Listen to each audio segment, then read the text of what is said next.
People suffering.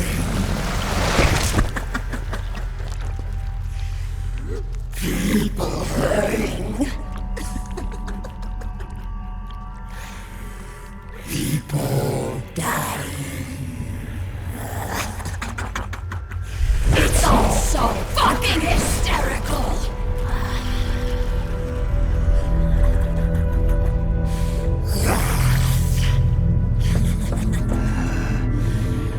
Laugh with me!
Otacon, what's wrong?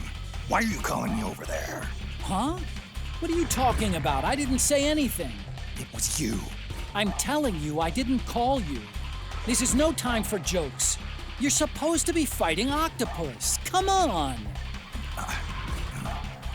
Hey, Otacon.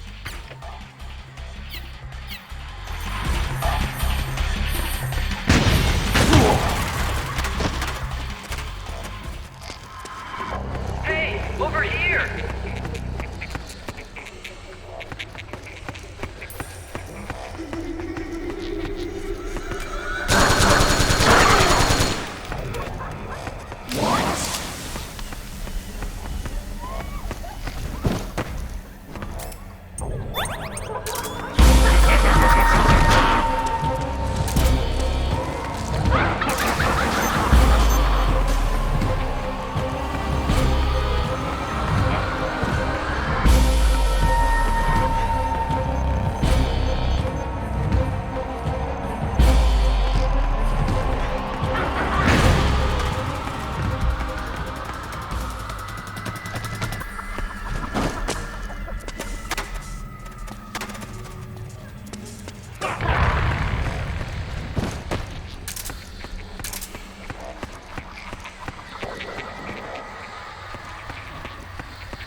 Just you try and find me.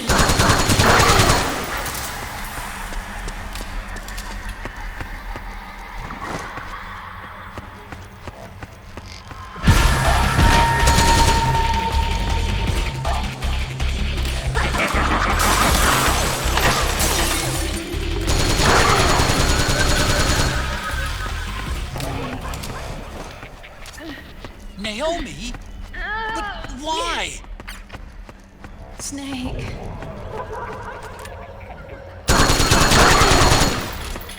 It's another mimic!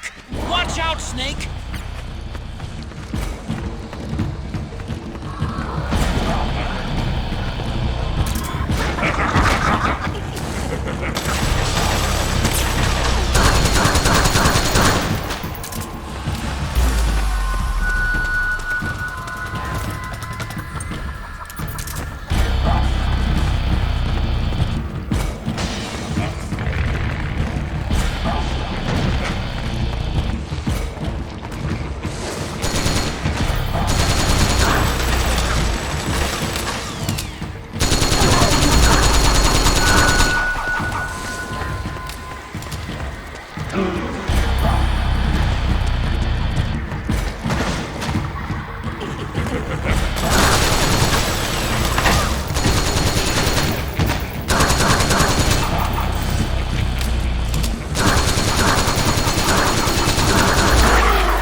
I am an octopus. An eight-legged beast. These tentacles are beyond my control. Their will is the will of the battlefield.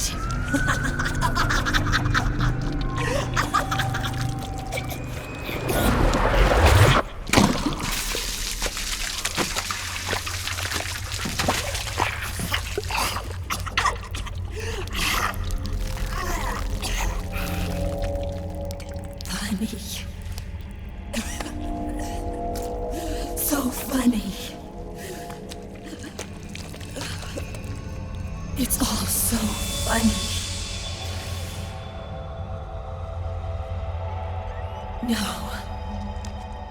It's not funny.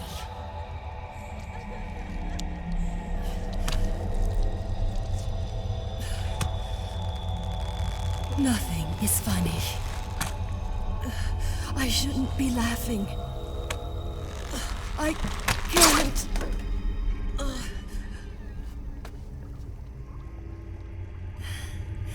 The truth is, I'm not laughing. Not laughing at all.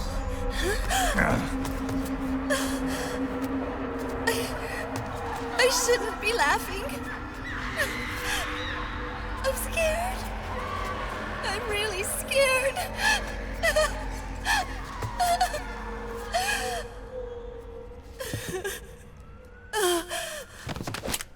I'm sorry. I'm sorry. So sorry I laughed. I'm sorry. I won't laugh anymore. I can't. I don't want to.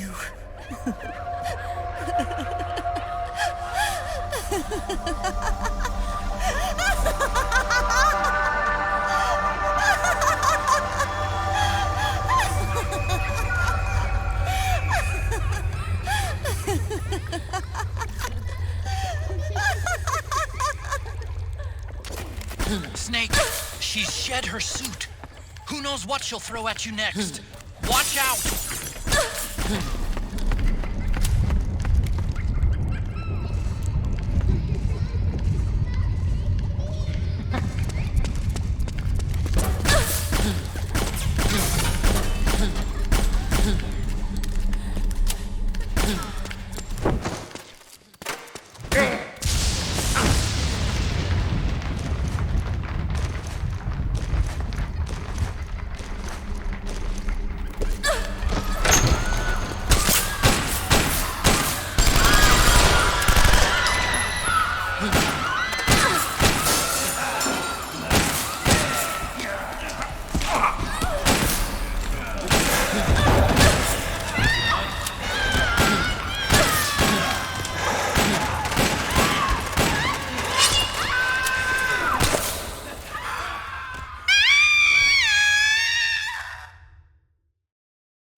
Yo, Snake, looking good today.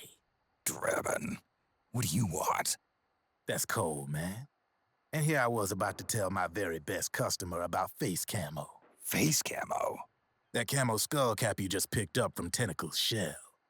It utilizes the same kind of technology as your octo-camo suit. Using the two together can get you even better results. I'd hang on to it if I was you. Doesn't fit. It's not my size or shape. Yeah, looks like it could use a bit of tailoring before you can sport it. Not my line of work, but... Ain't you got a buddy who specializes in that kind of thing? Somebody's done their homework. Hey, it's my job. Is that the real reason you injected me with those nanomachines? To spy on me? I prefer the term customer data management myself. Driven. Relax. It's strictly confidential. I ain't gonna share it with anybody. Then what did you mix a virus in with the nanomachines for? Virus? A certain virus was detected in my body. Are you saying it wasn't in the nanomachines you injected? Look, you do know there are other folks who could have done this to you. And besides, what would I gain from infecting you? Better for me that you're out there kicking ass on the battlefield. I was watching you, Snake. You're a real piece of work. Never thought I'd meet the man who could take down Laughing Octopus single-handedly. She just kept on laughing. Now why do you suppose that is? Something in her past. You got it. She's from a village in Scandinavia. Little seaside hamlet known to all the locals as the Devil's Village. Place wasn't known for devils, though. It was known for octopus. See, this was one of the few places in Europe where they ate octopus customarily. Anyway, there's this cult of crazies who for some reason hate the village with a passion. Then, when she was just a teenager, things get bad.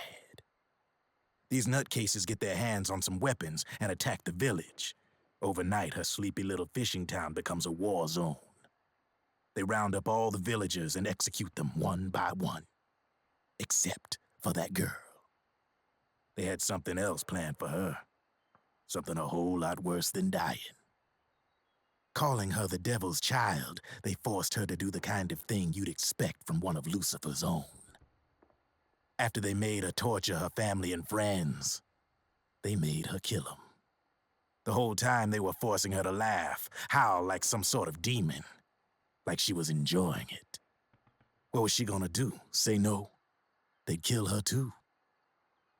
So she let fear take control and did exactly as they told her.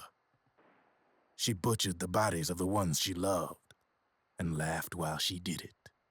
And as she bathed in their blood, it gradually turned from deep red to jet black.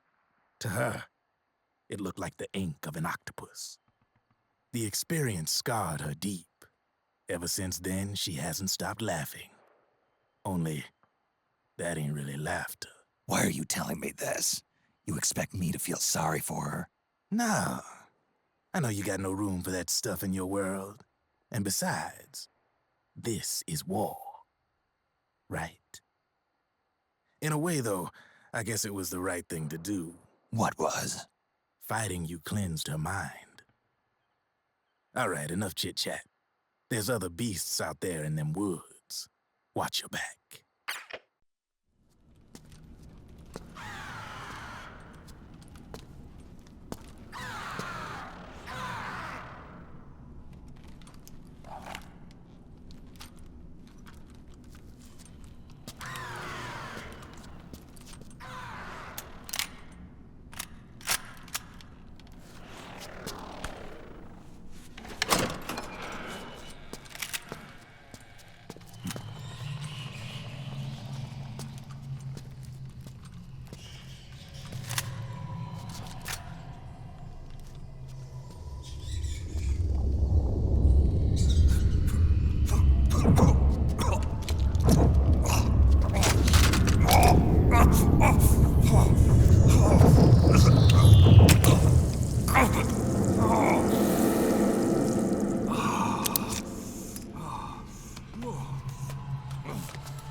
Run!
Feel the anger building up inside.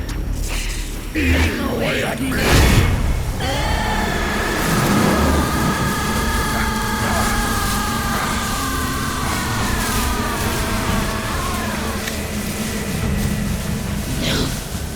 No. I'll never forgive myself. I don't want to be angry. I don't need anger. I'm not angry.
Let me out of this cage.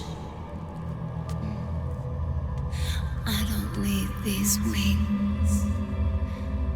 I don't need this range.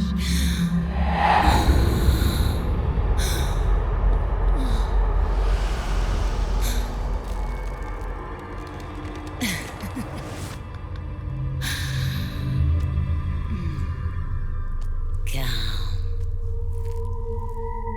Let your anger flow.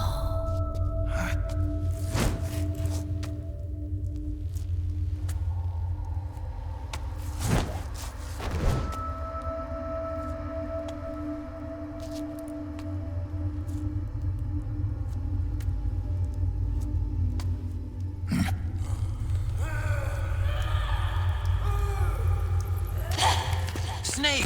She's come out of her suit! Watch out! She's gonna try to grab you!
Way to bring that bird down, Snake. Drebin. And you got yourself a souvenir, too. A grenade launcher. Nice. That's a real user-friendly weapon. Not much use to me without an ID, though. I'll launder this one free of charge. What's the catch? Only that you give it to me when you're done with it. A weapon with that many decades of rage stored up inside it? Now that's a collector's item. How old was she? I'd say about 20. But she had years of soldiers' rage hidden away in that youthful body of hers. Soldiers? Yeah, the soldiers of Ake. A place that hasn't seen peace in a long, long time. She was captured by one side or another, and kept caged up like an animal, along with God knows how many other kids. Anonymous violence. Exactly. It's unknown whether her captors were with the government or the rebels. In any case, they got their kicks by abusing these helpless little kids day after day after day. That constant barrage, that battlefield rage slowly built up inside their bodies, their minds. The kids tried to keep each other's spirits up, always clinging to the hope that someone would come to their rescue, barely surviving off of scraps of food. But those soldiers didn't stop. They called the kids parasites and shit-eating ravens, beat them even harder.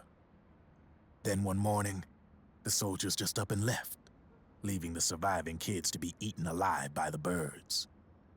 Almost like one of those sky burials. One by one, their bodies were picked apart by ravens' beaks, until finally the flock came for her. But by some miracle, their beaks cut her bonds instead. And like that, she was liberated. In that instant, she was filled with an uncontrollable rage, and it smothered her soul. She ripped the ravens pecking at her to pieces, and then went after the soldiers. And when she finally caught up with them, she waited until nightfall like a hunter awaiting its prey. They say that when a raven cries, a man dies. And that's exactly what happened that night. Screeching and cawing, she killed every last living being in the camp. Both the soldiers and the civilians they'd enslaved. In her eyes, there was no longer a difference. The cruelty her friends had suffered, the pain and humiliation she'd endured. Hers was the distillation of the rage that decades of war had imparted on those soldiers. It was her strength, and her greatest weakness. You're something else, Snake. You managed to cleanse Raven of her rage. No, seriously. You're the seed of war. In fact, I'd say you might even be war itself. Drebin. Maybe it's still too early to tell. You've still got half the B&B Corps ahead of you. Keep your eye on the ball, pal.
I hear them.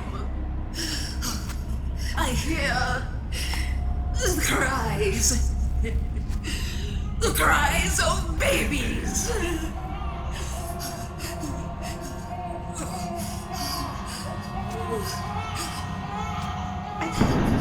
Stop it!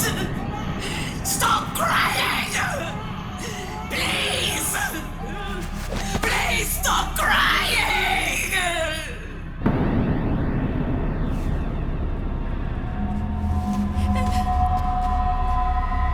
Knowles.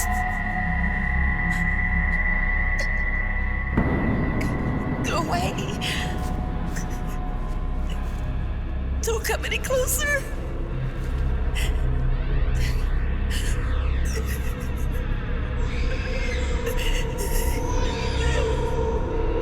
I'm sorry.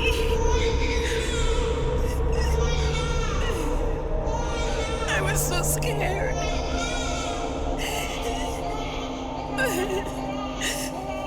Forgive me.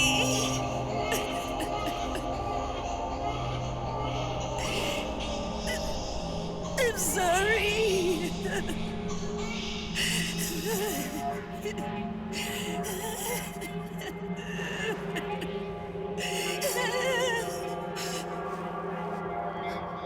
You can cry if you want.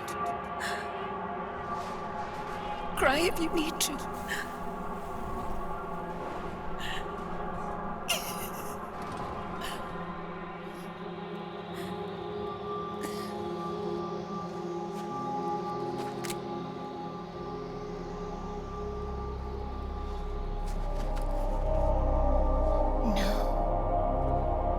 I don't need tears anymore. I've cried myself dry.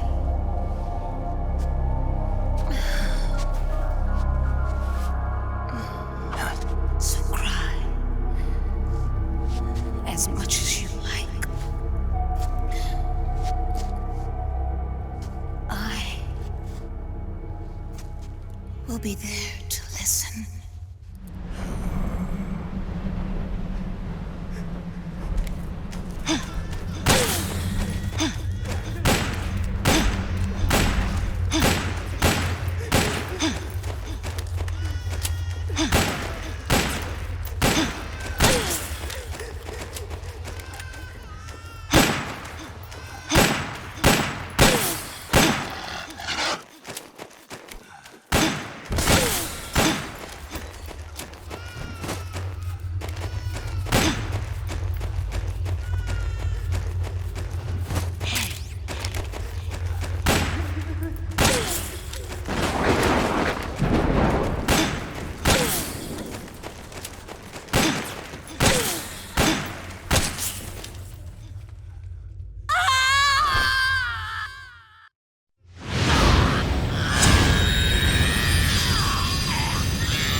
Yo, Snake, I finished laundering that railgun you picked up just now.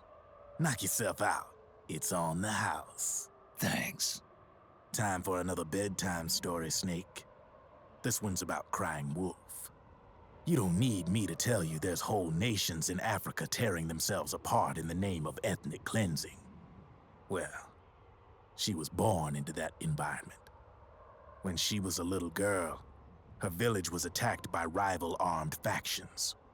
Her parents and siblings were slaughtered, and she was left a refugee.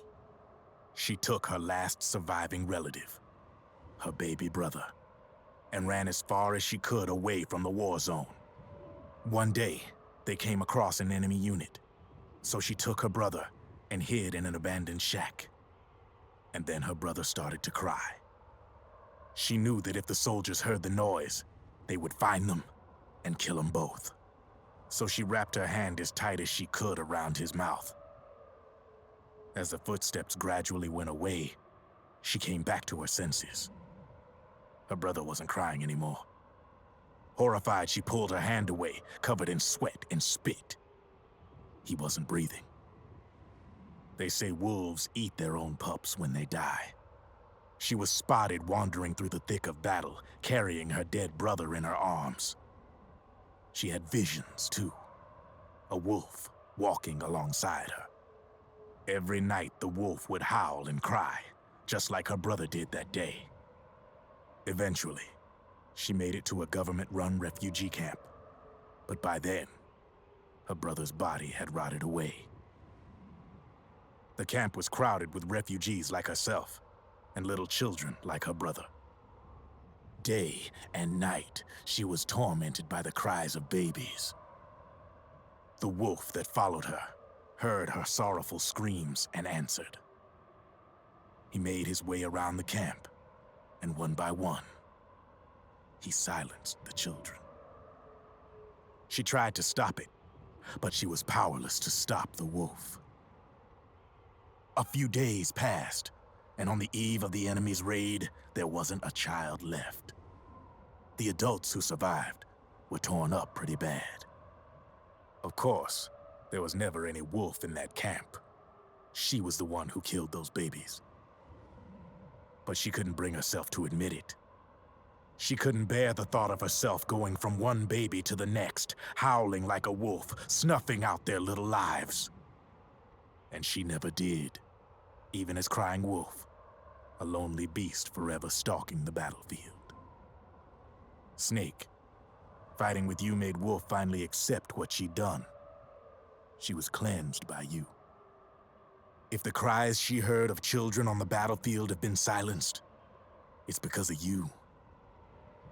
You ought to be proud. 3 down, 1 to go. All that's left is Mantis. But you should know, Snake, she's been controlling all the other beasts.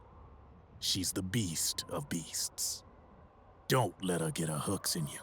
I won't. See you around, Snake.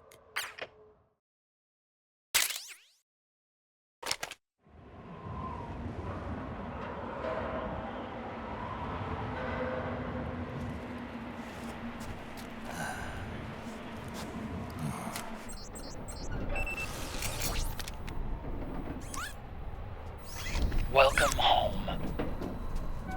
Wolf.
railgun's been removed.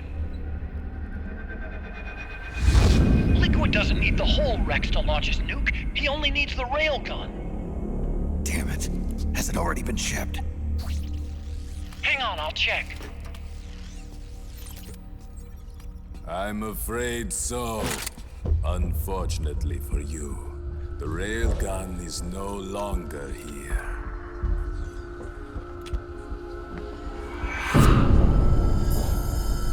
Naomi.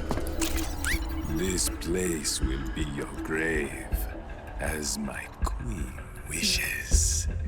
The suicide gekko are on their way. Soon, there'll be nothing left of this place. We've been had. Otacon. Snake, I think I might be able to get it working. I just need some time. Hurry!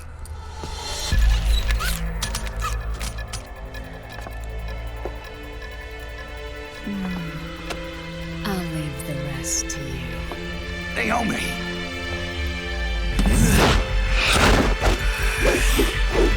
Excellent. You'll amuse me until they arrive.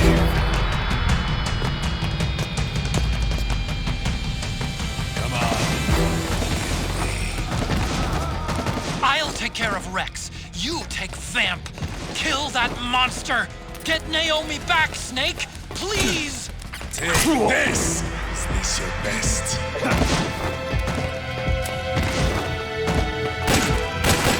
Take this!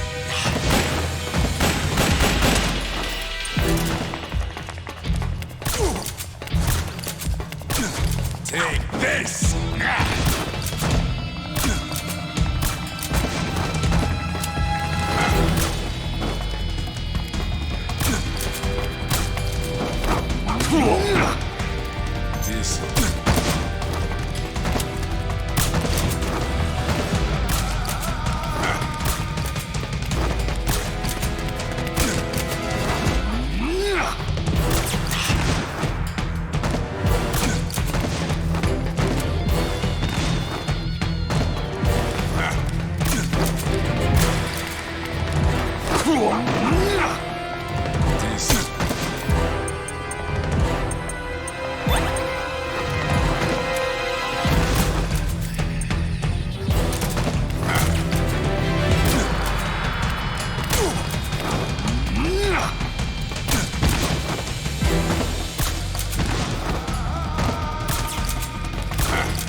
This.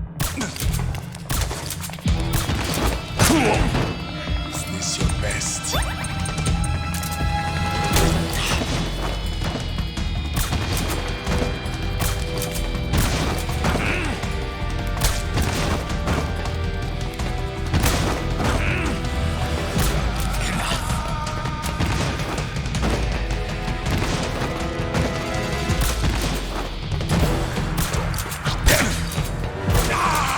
Yes! You did it, Snake! Yes. Time to finish this.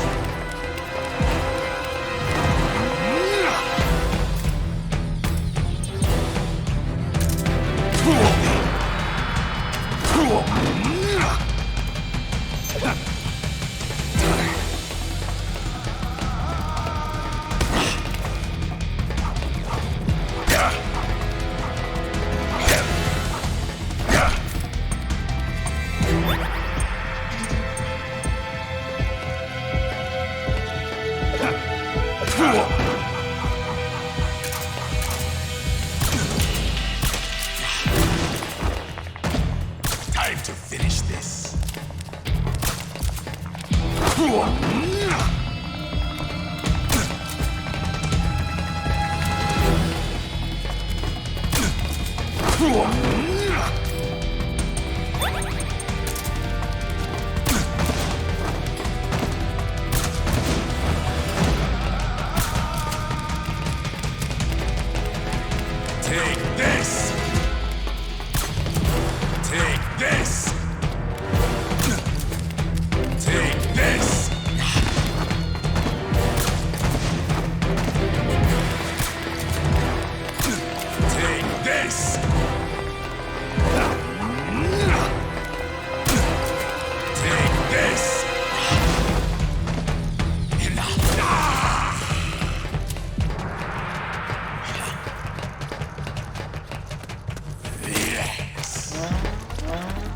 It's no use.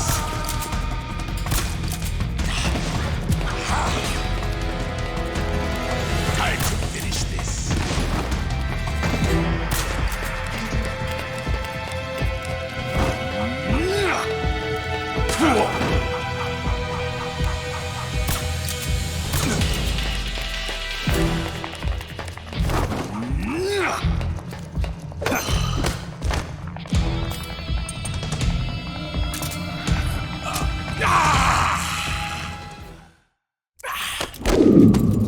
What have you done? There.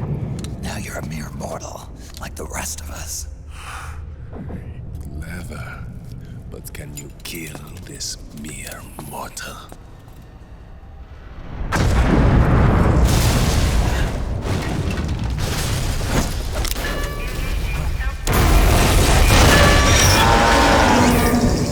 Self-termination preparation complete.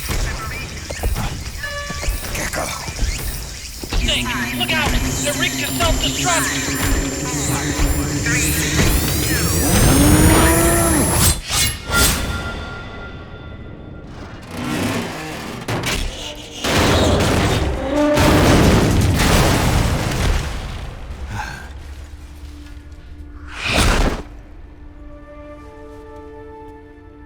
Snake, sorry to have kept you all waiting. You ready for this?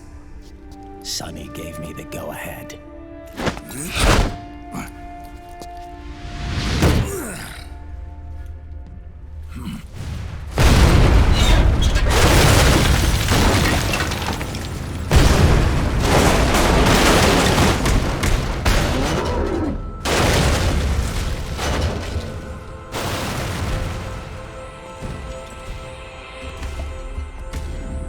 How about it, undying man? Care to die too? Sorry, but I can't die just yet. Then kill me.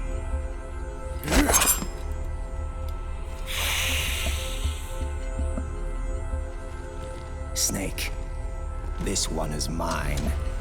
You keep those gekko at bay.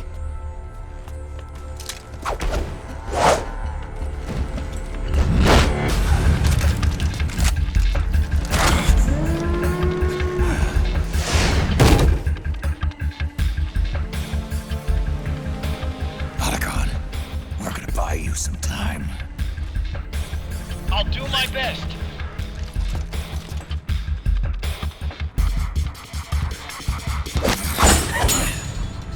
Wait, you're a scout too, are you not? Then, let us duel with blades.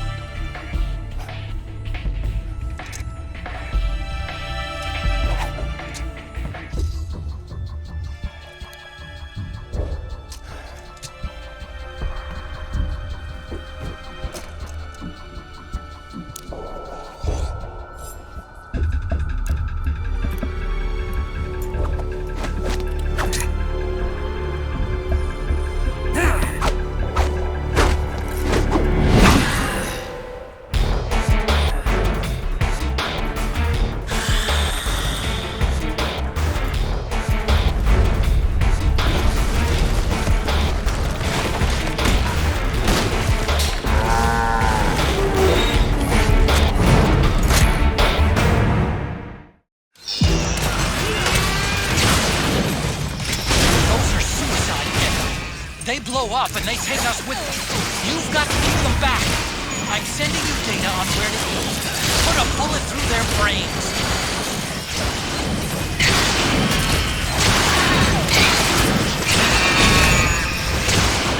Nice, Snake.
Damn!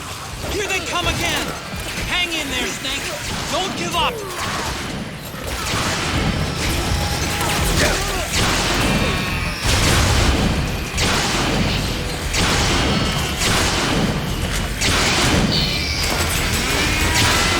Above you! They're coming from above! Snake, be careful.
Snake, get out of the way!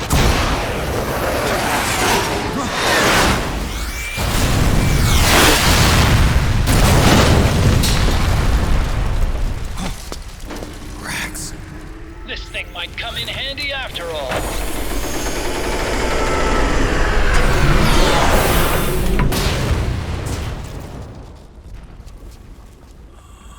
He was never immortal. His natural healing abilities were enhanced by the nanomachines inside his body. But after so many battles, he's finally reached his limit. Doctor, ease my pain.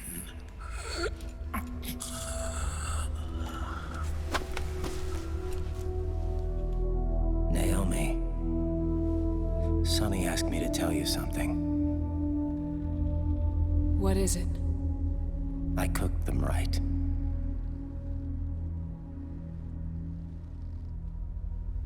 I see.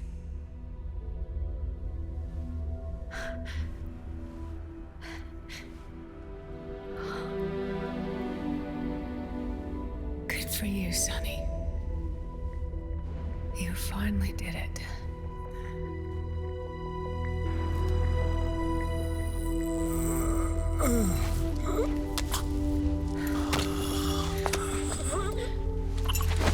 No, I can't save you.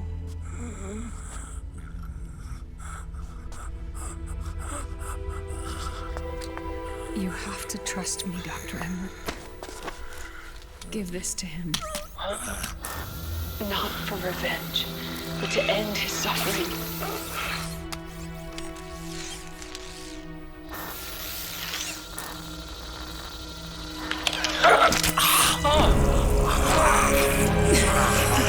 Now you can return to your true self. You can be at peace. I can die. Yes.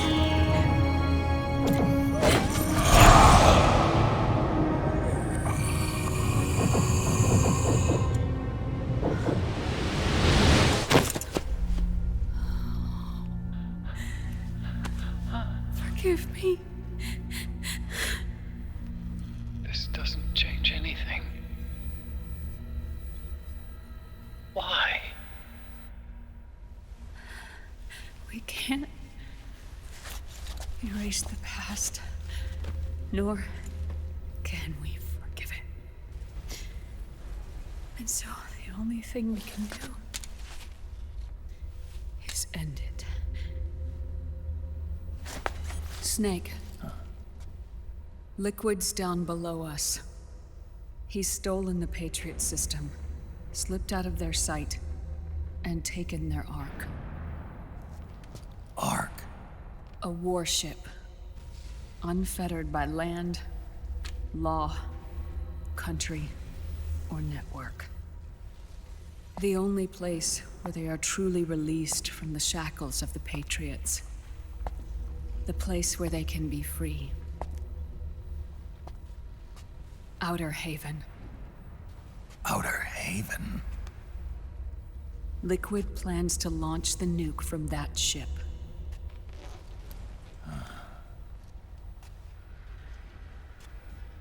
Snake. You have been given life so that you may fulfill your purpose. When all of this is over, you'll have no choice but to accept death. We are given life only so that we can atone for our sins. Your life was created for that very purpose. We all must atone for our own sins.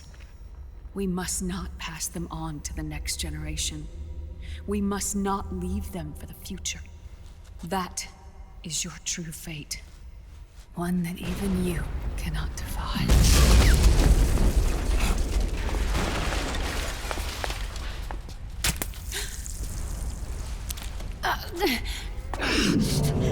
Naomi! What have you done? Vamp and I, we are the same. We're living corpses. Our bodies kept barely alive by nanomachines. Then you... Cancer. I shouldn't even be alive right now. The nanomachines have kept it from progressing. But there's nothing more they can do. With the nanomachines gone, time will unfreeze and begin to flow again. What are you saying? Goodbye. Hell.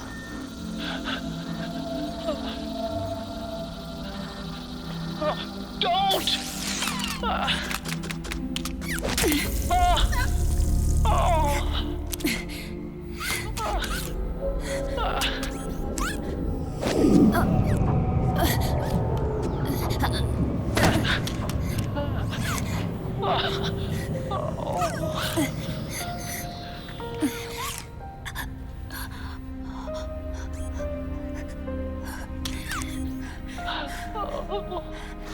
Give my best to Sonny.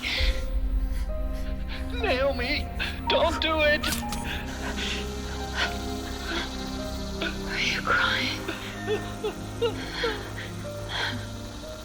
For me?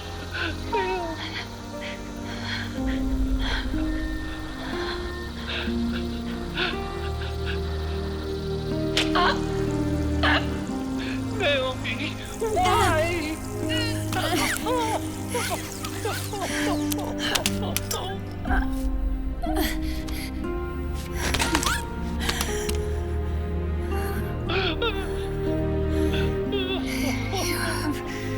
Such beautiful eyes.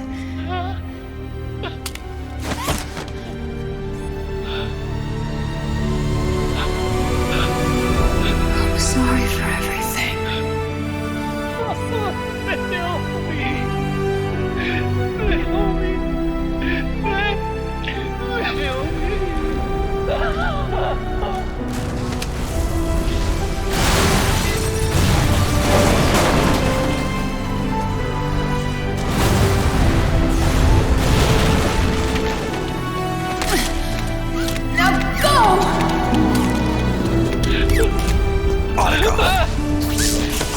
Let's get moving. Why does it always end this way? Otacon! Come on! Pull yourself together! Naomi! They're coming! Why?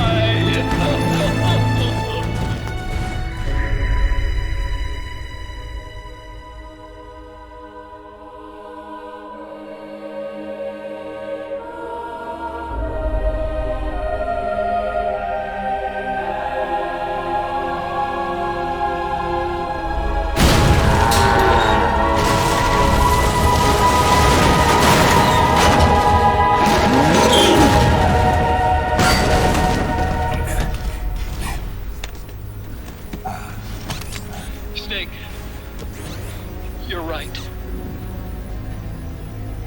I haven't lost everything yet. I've still got a job to do. That's right. We need you. I'm done crying. I don't have any more tears to shed.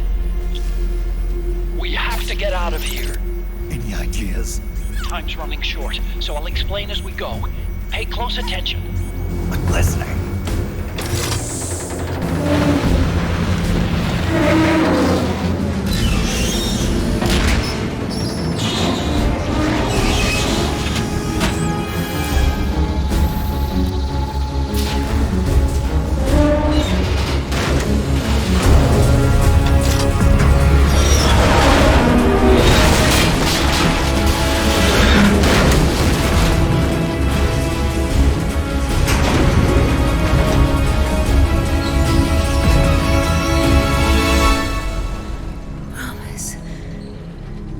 Promise me you'll carry on. Or will.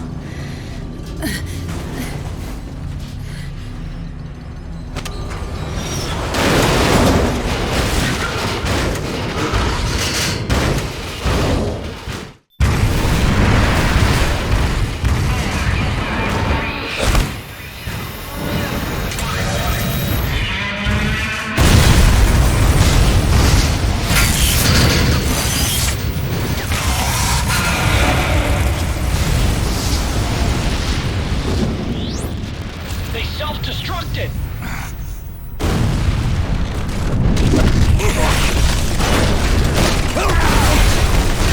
Raiden!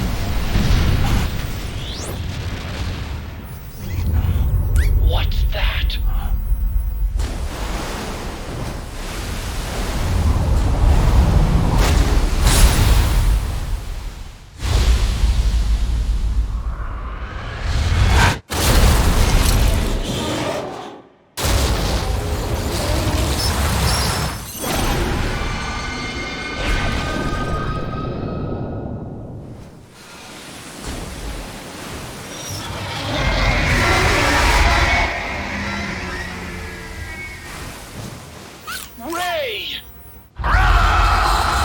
It's not over. Not yet.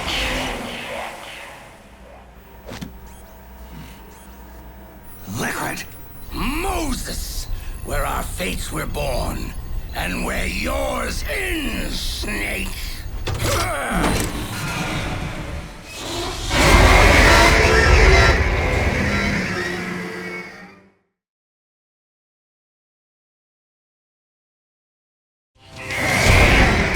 Let's finish this, Snake. Ray may have been designed for rescue, but you've got me on your side. You can't lose. Crush Ray, and Liquid with it.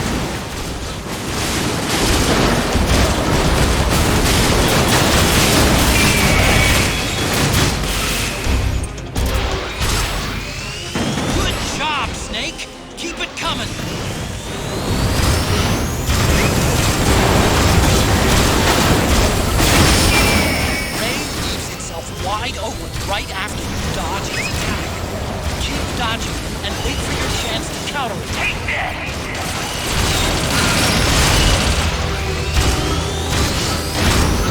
Ray just opened his head cover. It's gonna use the water cutter. This is your chance to attack Ray's insides. Incoming!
Where's Liquid?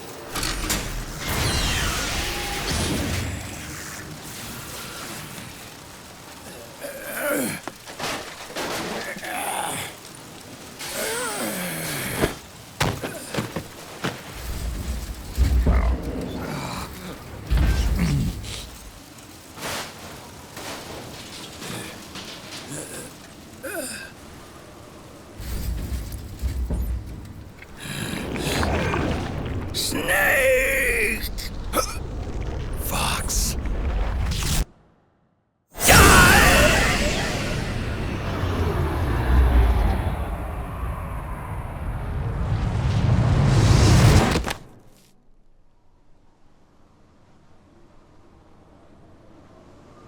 Think again.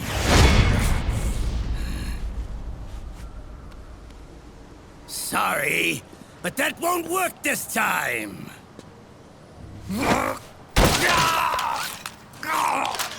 Behold!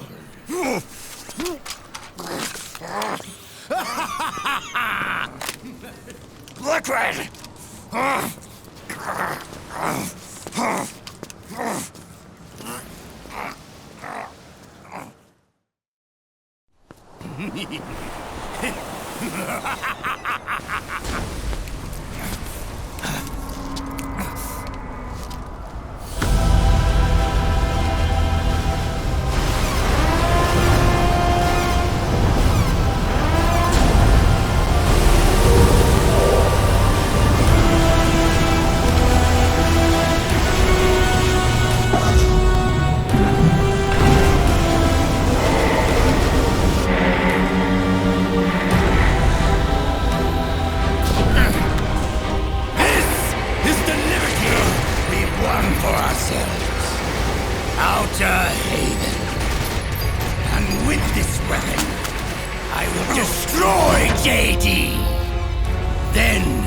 Everything ends, and everything begins! But as for you, brother, you'll stay here to mark this island's watery grave.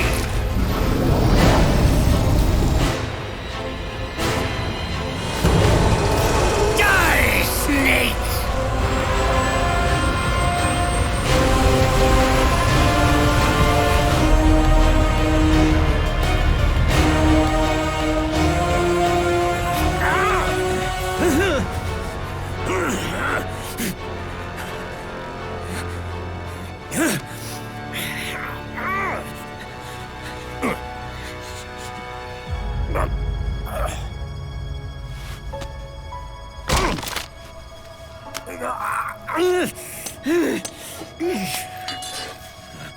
Sonny, forgive me.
Jack, do you remember the day we met? Yeah, it was in front of Federal Hall. There were all these tourists around you. They were asking me which building it was that King Kong was climbing in the movie. I said it was probably the Chrysler Building. And then you showed up and started mouthing off. You were like, no, it's the Empire State. I said the Chrysler Building was in Godzilla. We started arguing, and I forgot all about the tourists. The next thing we knew, the tourists had gone away. And a week later, I found you again by coincidence out in the base corridor. An amazing coincidence. That night, we went up to the top of the Empire State Building. It was so beautiful. I didn't care anymore who was right. And that was our first date. We watched King Kong in your apartment a bunch of times that night. Didn't sleep till morning.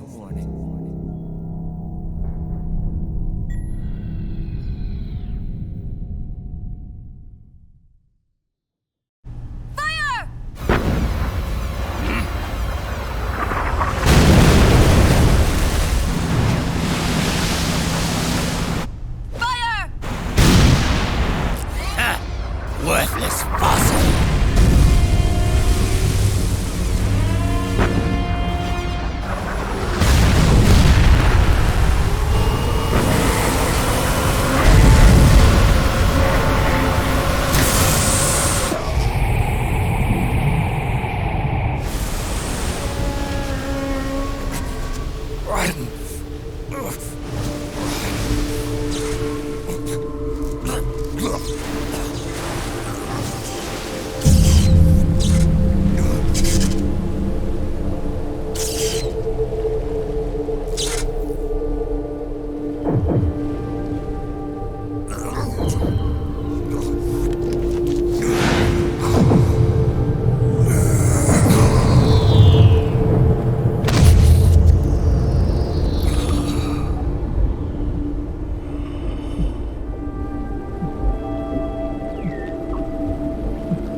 Snake.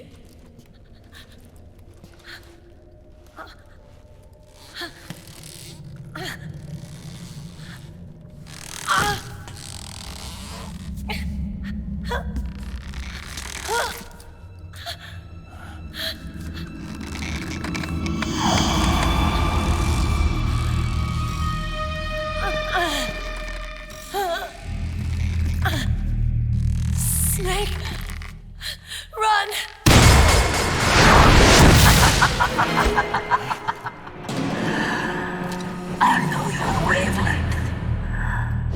brings back memories. It can't be.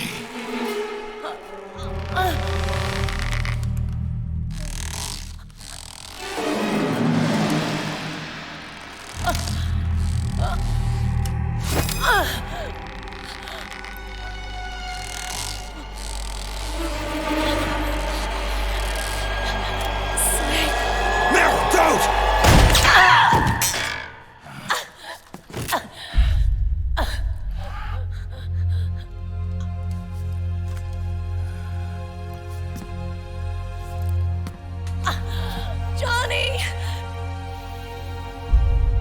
Meryl! Wait, Akiba!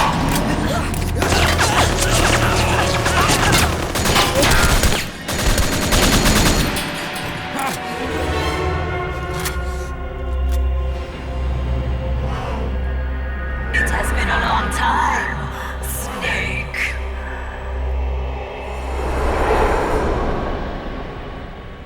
You, Psycho Mantis.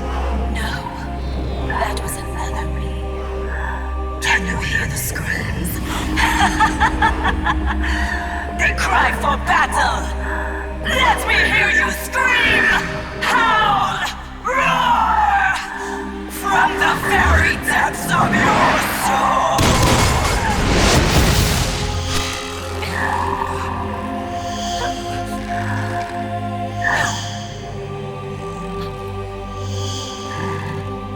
What's this?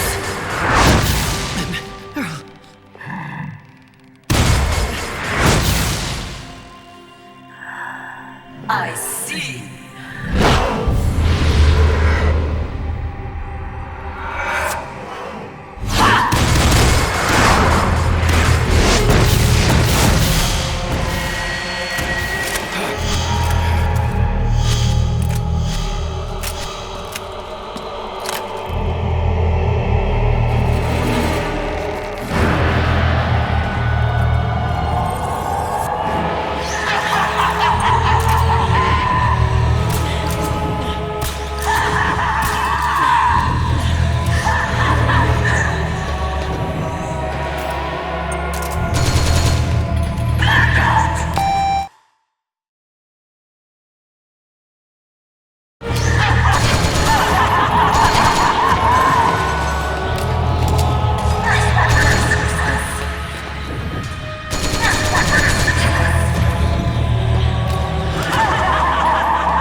our victims.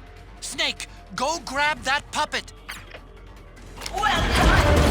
Excellent!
Get out of my body.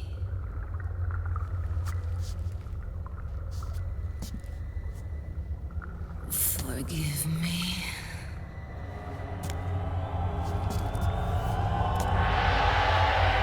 Set me free!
So, you bested the last beast.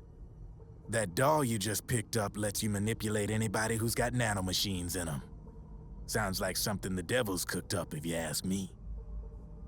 Mantis came from South America. She was born and raised in a country racked by never-ending civil wars. Her village was attacked by enemy forces and burned to the ground. This was when she was still a little girl. Hunted by enemy death squads, she was separated from her family. She barely managed to escape with her life, ended up in the basement of this one building. It was full of corpses that had been dumped there. Almost all of them had been tortured to death. She was petrified with fear. And then, she heard the sound of heavy boots on the floor above her, followed by shrieking screams. The kind that would make every hair on your body stand straight up. She had stumbled across a makeshift torture chamber. Somebody'd locked the door, and she was trapped. It was dark, it was dank, and it was full of a wretched stench. She couldn't sleep with the screams of torture victims all around her. All she could do was sit curled up in one corner of the room, trembling. A week passed, then 10 days. She managed to keep hydrated by drinking the filthy water pooled up on the floor, but there was no food. Being trapped in that kind of place, half crazy from hunger, did a serious number on her mind. Did you know female mantises eat their mates? The screams went on day and night. She covered her ears, but it didn't help.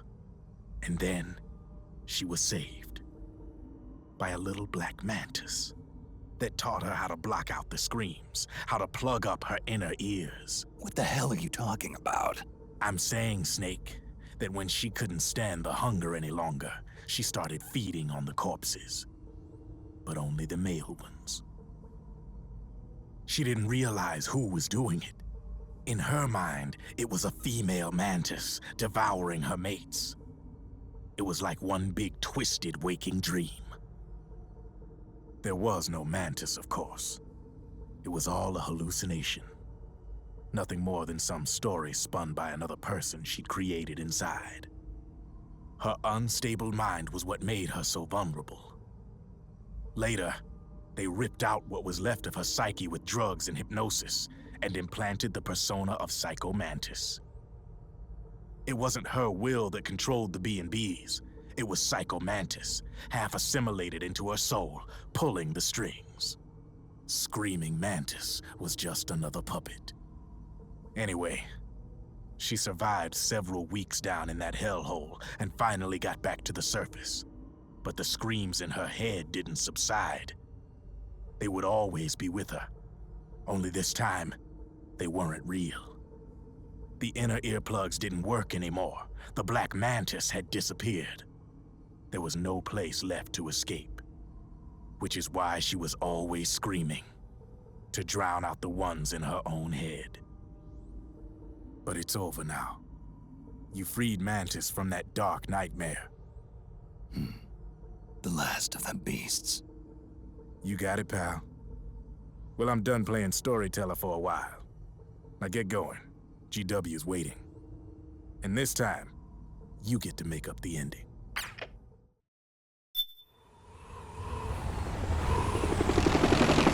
Snake, wait here. I'll get a medic.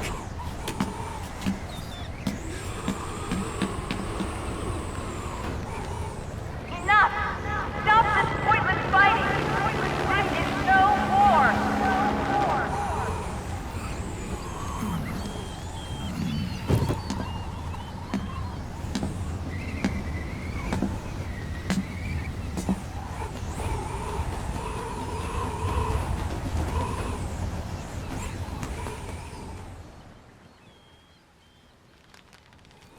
Rise and shine, Snake. Look, the war is over. Why? You could have stopped us. Stopped you? Why would I want to do that? This is just as I'd hoped things would end. Back before Father's time, before Zero gave birth to the Patriots, the US, China, and the Soviet Union formed a secret pact. The organization they created was called the Philosophers. Through 2 world wars, it spread its roots and extended its reach. After that, the Philosophers splintered, and factions began to squabble over the fortune they'd amassed. They called it the Philosopher's Legacy, a massive cache of funds that would later provide the foundation for Zero's Patriots. Zero sought to use his riches to achieve world domination. Our father, Big Boss, sought to free himself from that chokehold. His dream was to create an army of free citizens, one that answered to no government. Outer heaven. But he failed because of you. 9 years ago, I tried to free us from the control of our genes. 4 years later, our dear brother Solidus sought to free us from the control of the Patriots' means. All of it was nothing more than a process of trial and error, the end result of which is Outer Haven. To be free from sons of the Patriots, the ultimate form of external control imposed on the Patriot soldiers.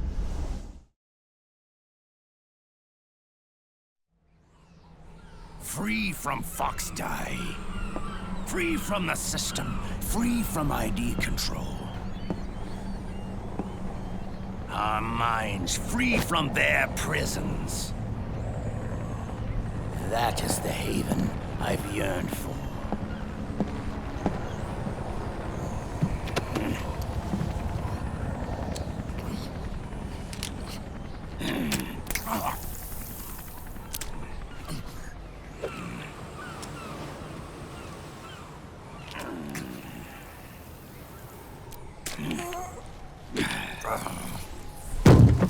This is it, brother.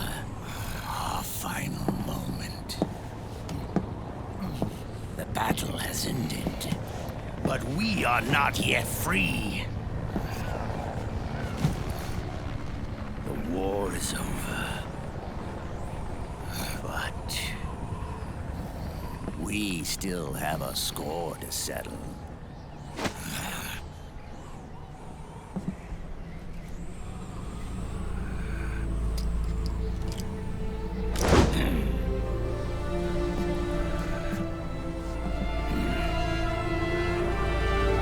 Show me what you've got, Snake!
searching. Time to die!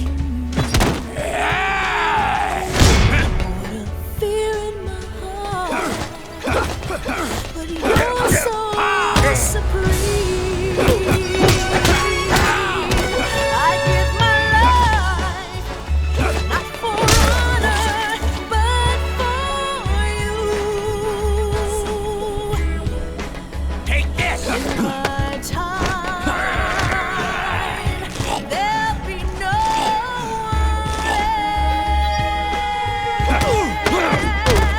else. Crime, it's the way I fly to you. I'm still in a dream, snake eater. Take this! Take this! Through the rain,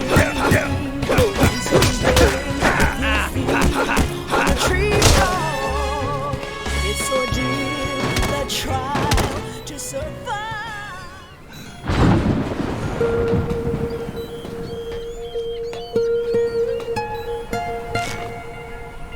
It's not over yet.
This is only the beginning, Snake.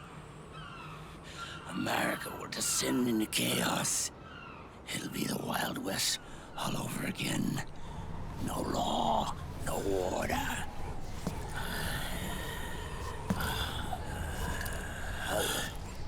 This fire will spread across the world. The people will fight. And through battle, they will know the fullness of life.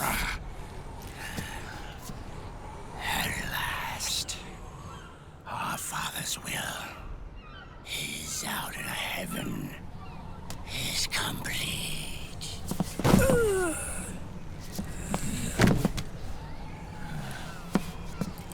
Somewhere out there, I know he's laughing.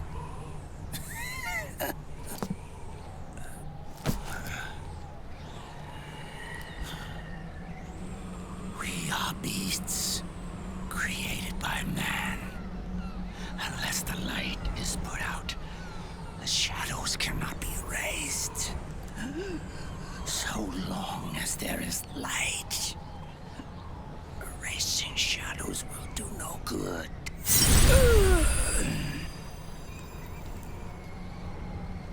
I am Liquid's doppelganger, and you are his. Just like your father.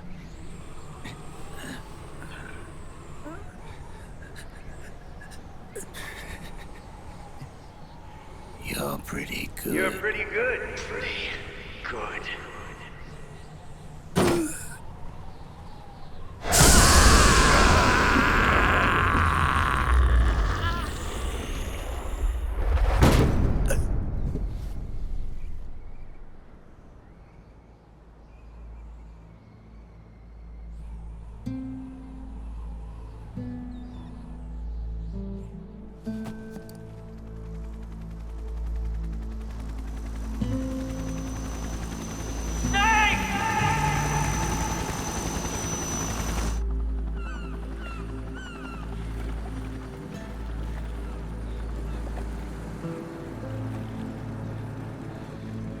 Sonny's program destroyed JD's brain, but left the brainstem intact. She analyzed Naomi's black box and separated the Patriots' control system from the vital lifelines of society. Water, air, electricity, food, medicine, communication, transportation. She cut off the Patriots' control while preserving modern civilization. Maybe it was her way of avenging Olga, her mother. Or maybe she wanted to shape the future into her own ideal image. Or maybe it was just one big defragmentation. Fox alive. The AI is truly a living thing. The Patriots' reign has crumbled away. And still, our civilization, a civilization that has thrived on war since the dawn of time, lives on. I wonder if we did the right thing. Naomi. What did we lose? What did we save?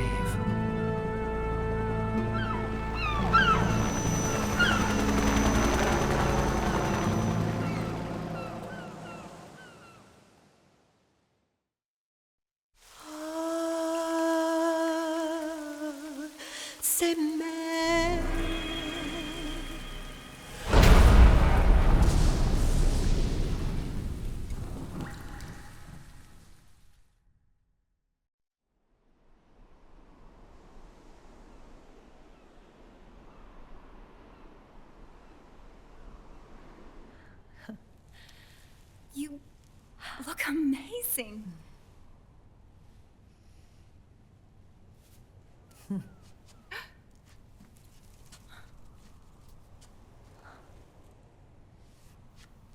Congratulations.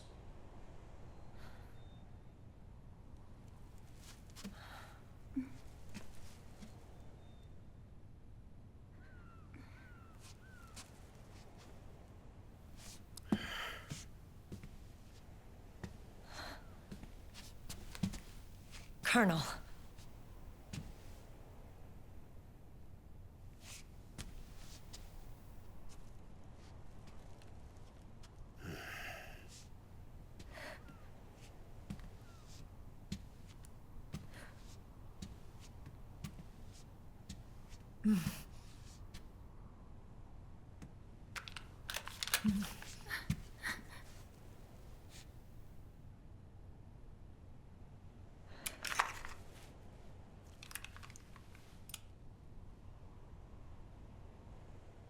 You're going to walk me down the aisle. You're not angry anymore. Oh, I'm still mad. But now, you've got a chance to win me over.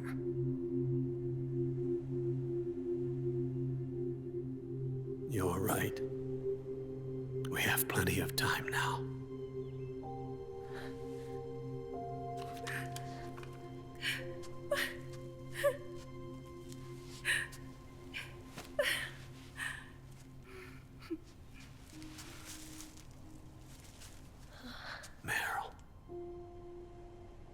You look beautiful.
Dearly beloved, we are gathered here today to join these two in holy matrimony.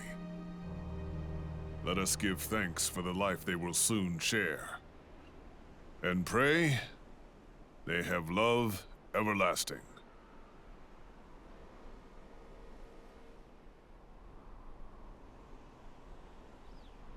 Now, let's all send this new team on their first mission. Huh? Hey, go on. Do it. Oh.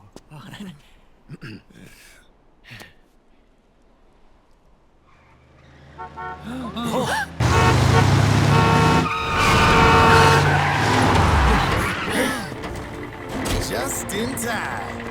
Drebin. And I brought gifts.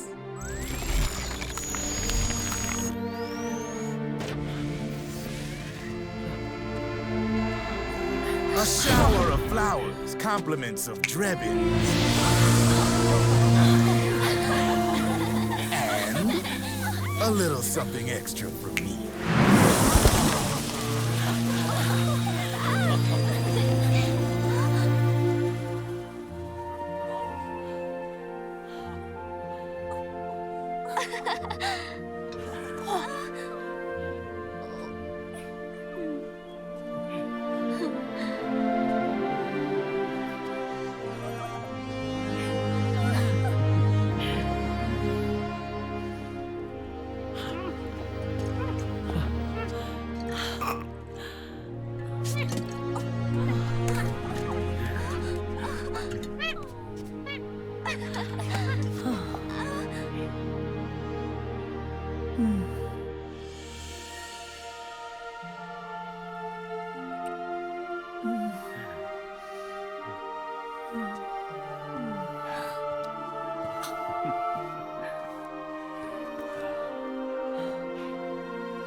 The bouquet!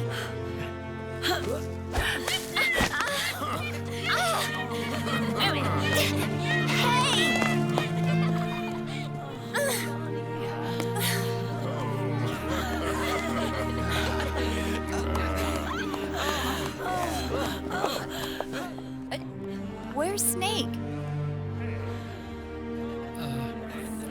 Who knows? That guy always keeps you waiting.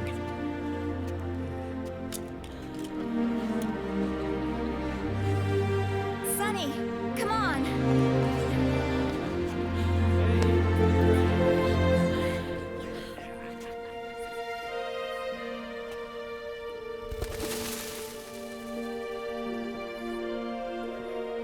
Snake. Thank you.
Jack, how are you feeling?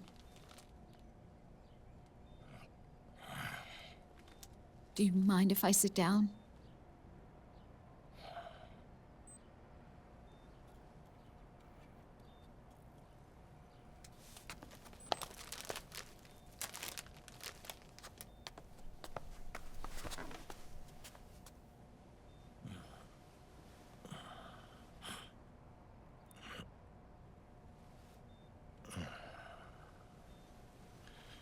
Jack.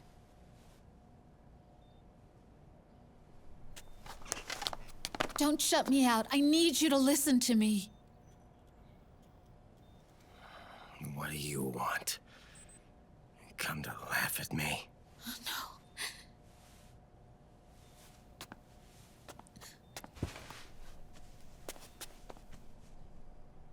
no. Look. Look at the boy.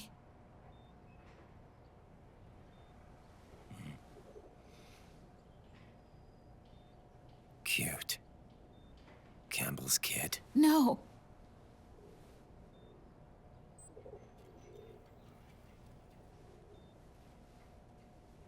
He's yours. I don't have any kids.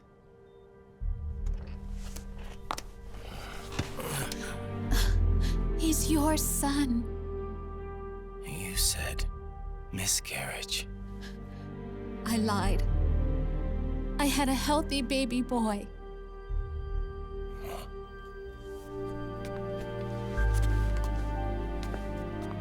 Roy pretended to be my husband, to protect me and our son. Only until you completed your mission, to shield us from Patriot eyes. What? He didn't even tell Meryl. He sacrificed everything, even his family, to protect us.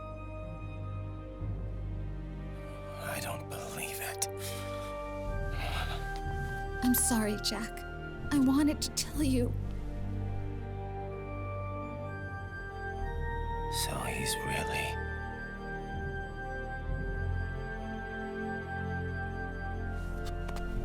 John, aren't you going to say hello?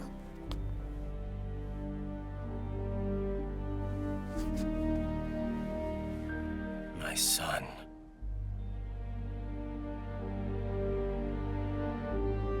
Little John.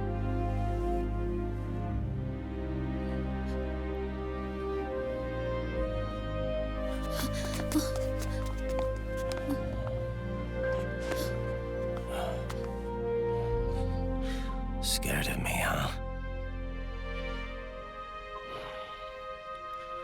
I don't blame you. It's okay.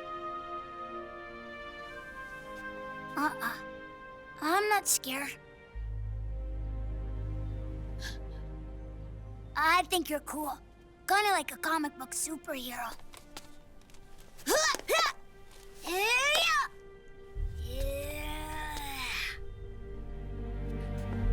John.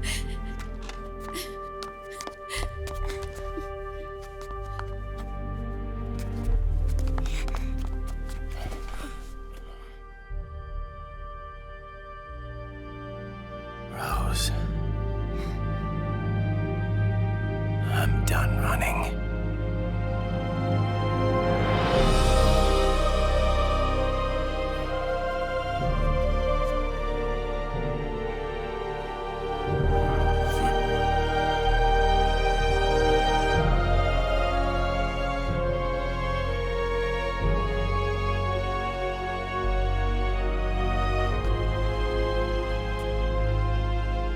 And I'm no longer afraid.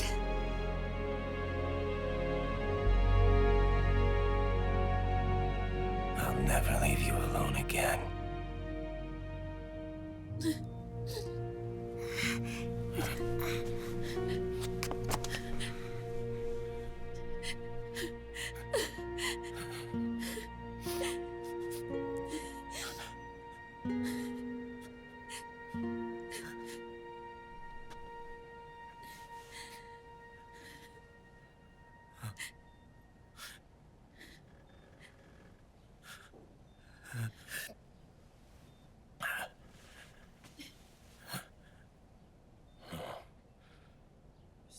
scene from Beauty and the Beast. Don't say that. You're no beast. You're my husband. And his father.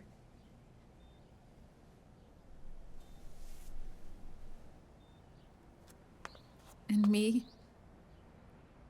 I'm going to do my very best to be the wife and mother this family deserves.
War has changed. Our time has ended. Our war is over.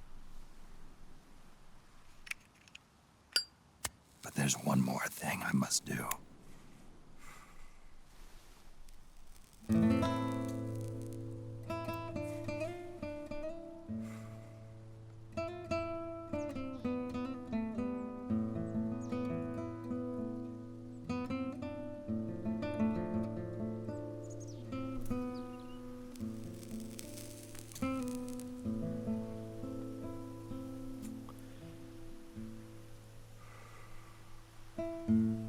One last punishment I must endure. Erase my genes. Wipe this meme from the face of the earth.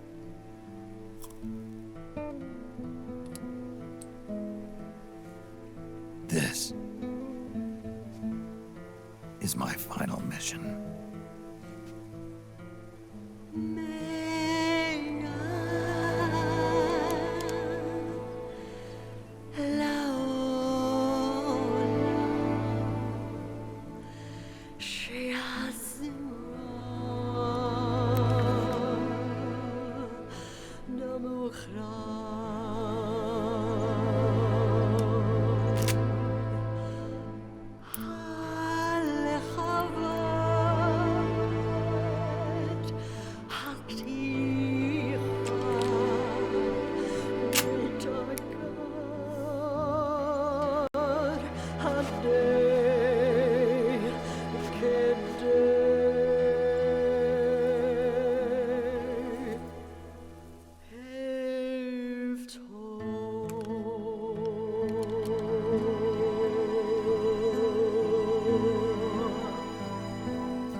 Nothing beats a stiff drink, huh?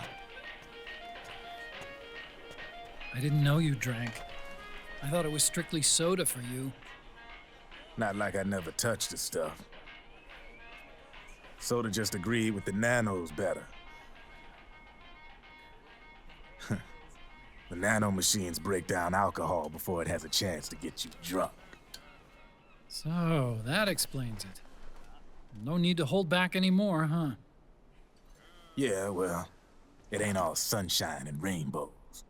A lot of folks lost their entire sense of being the moment SOP went offline. You mean SOPS? I heard some people are going through withdrawals. SOP syndrome. Yep.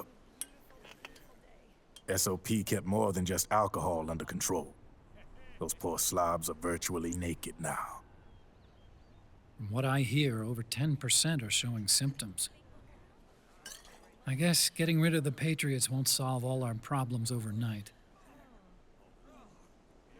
You, probably already suspected this, but I'm not actually an employee of AT Security. Huh? The Patriots raised me to be a gun launder.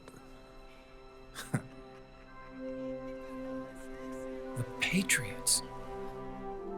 My earliest memories are of the LRA. They kidnapped me, forced me to fight. Yep, you're staring at a former child soldier. My parents, brothers and sisters, all killed in the war. Guess that makes me what you'd call a war orphan. After that, the Patriots picked me up and brought me into the family business. I was Drebin, number 893. There's a whole lot of pawns like me all over the world. How do you suppose I laundered guns like I did? 'Cause they let me. In fact, I was under strict orders to back you guys from the start. You what? Hey, man. Don't take it personal. I wasn't the only one under their orders. Huh?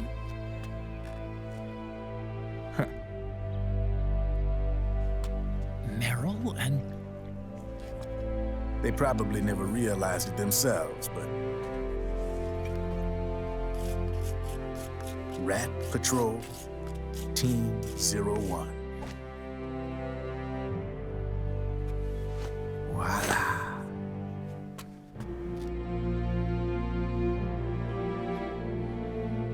Patriot. Played like a violin. But why? Obviously, Liquid's plot was a threat to the Patriots.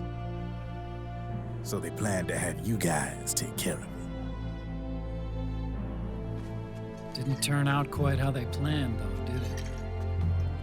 Yeah, well, I don't think they expected you to crash their system and wipe them out. So, does that mean you're out of a job now? Are you kidding? I got the Drebins. All the Drebins in the world are in on it. From now on, we're in business for ourselves. We are pawns no more. Easy there.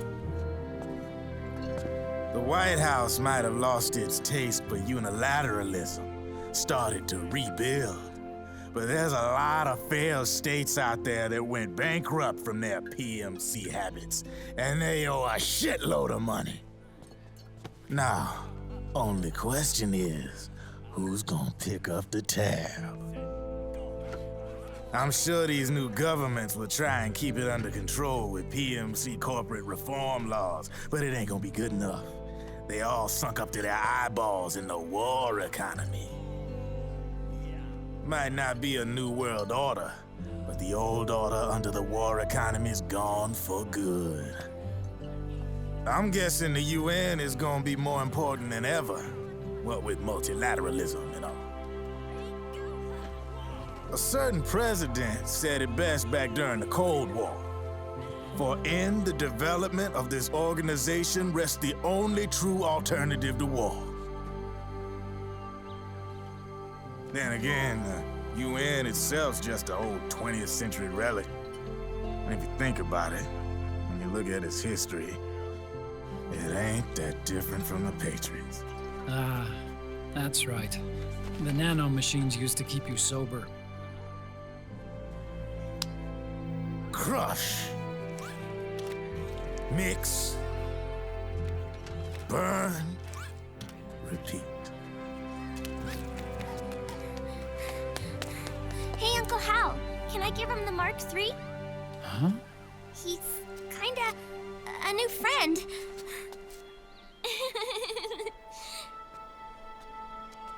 He lives near here. We can't understand each other's language, but we're having fun. He's my very first outside friend. Really? That's great. Sonny, it's okay if you want to live outside now.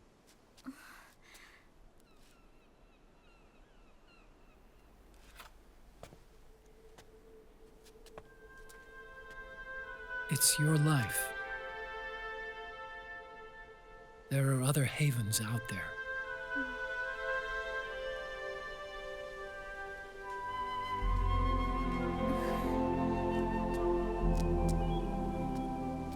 The sun looks so pretty.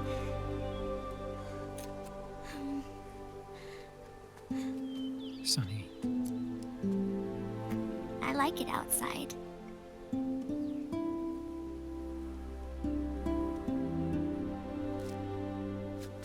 Uncle Hal, when is Snake coming back?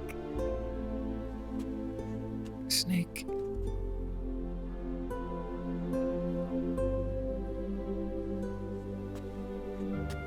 Is sick.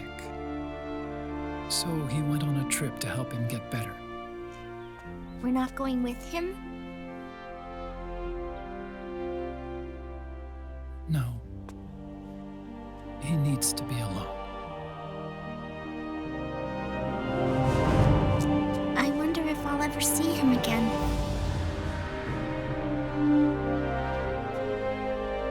Snake had a hard life. He needs some time to rest.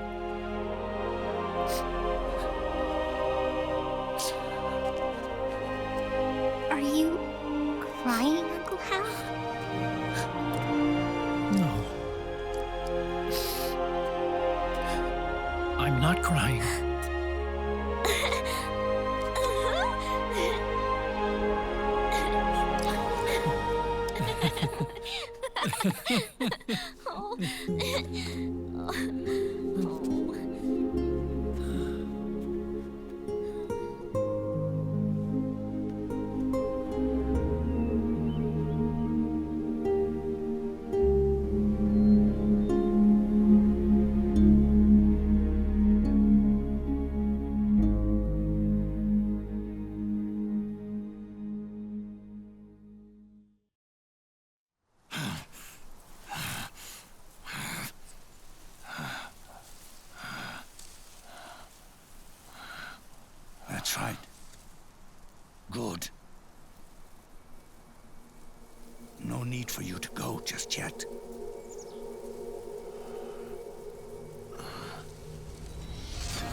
Let it go, my son. I'm not here to fight.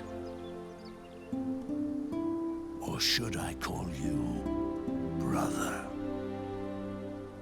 What? It's over. Time for you to put aside the gun and live.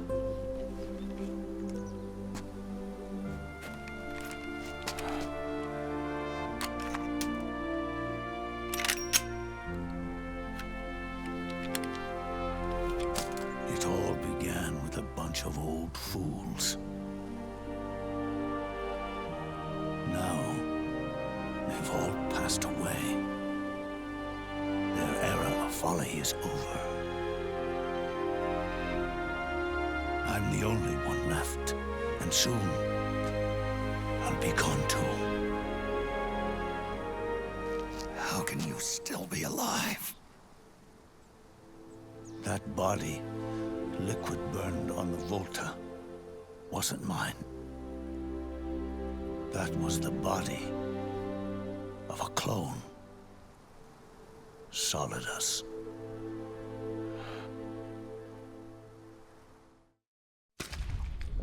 He was a perfect clone.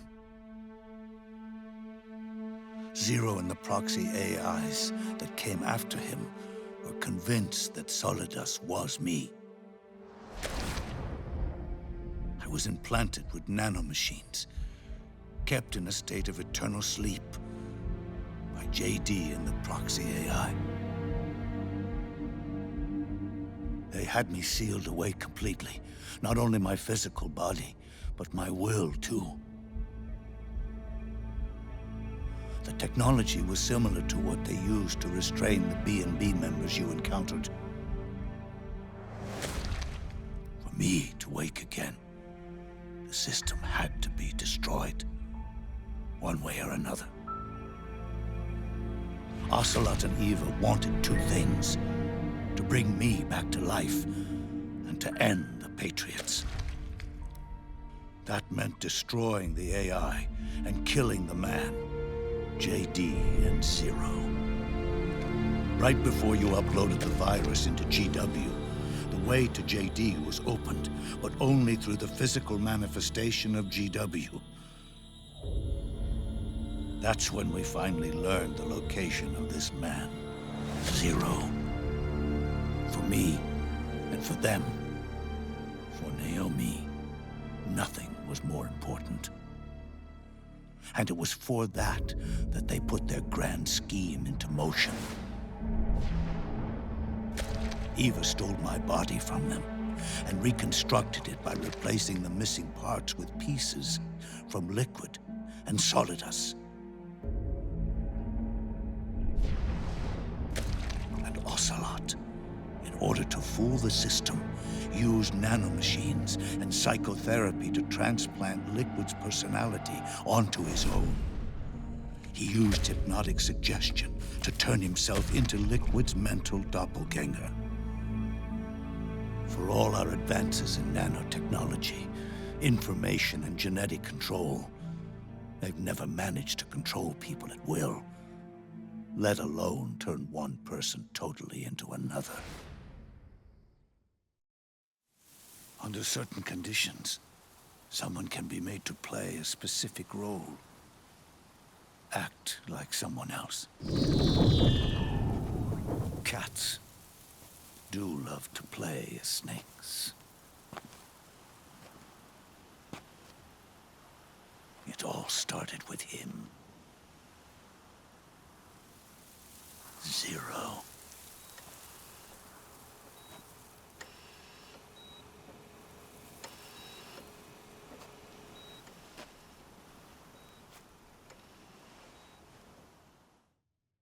Zero grew old, and by the end his Patriots were being run by a network without shape or form. What do you mean, without shape or form? The proxies were only one small part of the vast cycle that Zero created. The corporations, for-profits, and research institutions that comprise the military-industrial complex were part of it too. They operated on budgets automatically allotted to them by the proxies. Accounts maintained by the Patriots. The network covered everything from weapons R&D and investment to production and marketing. It encompassed the people, the companies, even the laws that protect them. Politics and economics became nothing more than iterations of the same oppressively uniform system. I don't think anyone realized that it was all a setup, a mere set of norms. The Patriots were those norms, a neural network reduced to its simplest form. That's what they really represented. Uniformity without individual will, without change. But then one day, those norms suddenly deviated from that pattern and underwent a mutation. It was like the birth of a new life form. The system found a new way to propagate itself. War. The norms the Patriots had crafted for their unified state quickly became dependent on a single business, the war economy. Meanwhile, the political cause of creating a cleaner, safer battlefield provided a convenient catalyst. By then, the system was no longer being steered by Zero's will, or anyone else's. It was then that the norms, manifested as AIs, the inheritors of Zero's will, began to reproduce and take on a life of their own. Zero's original intent was to carry on the boss's will and establish a unified world state, an inside world. But his successors failed to carry on his will. Eventually, JD became the very age itself, propagating its will as it pleased, and this age chose to act through economics instead of nation-states. Powered by the industrial and digital revolutions that came before it, this age gave birth to a twisted economic revolution, a battlefield revolution. It created a new world without substance. In this new world, there were no ideologies, no principles, no ideals, not even the thing she treasured most, loyalty. There was only the war economy. It was a colossal error in judgment, one Zero couldn't possibly have foreseen.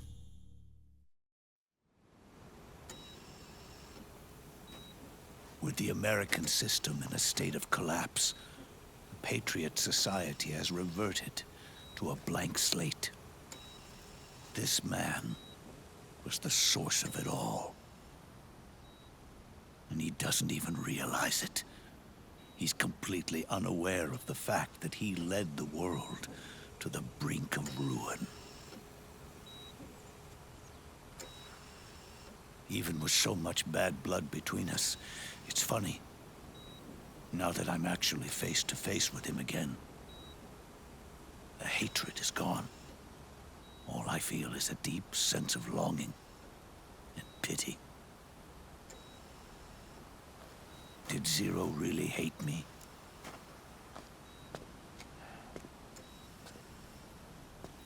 Or did he fear me? Huh. It's too late to ask him now.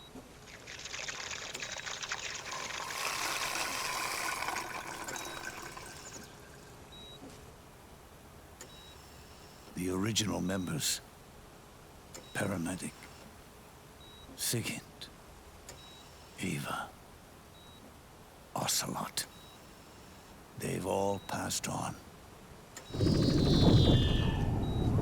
Only Zero is left. Everything has its beginning, but it doesn't start at one. It starts long before that, in chaos. The world is born from Zero. The moment 0 becomes 1 is the moment the world springs to life. 1 becomes 2, 2 becomes 10, 10 becomes 100. Taking it all back to 1 solves nothing. So long as 0 remains, 1 will eventually grow to 100 again.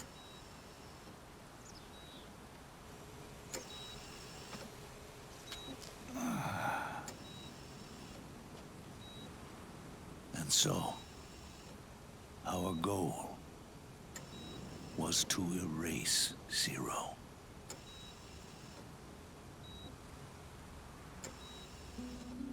Even the mighty Patriots began with a single man. That one man's desires grew huge, bloated, absorbed technology, began to manipulate the economy. We realized too late that we had created a beast. We had helped turn 0 into 100. His sin was ours. And for that reason, I'm taking it upon myself to send 0 back to nothing.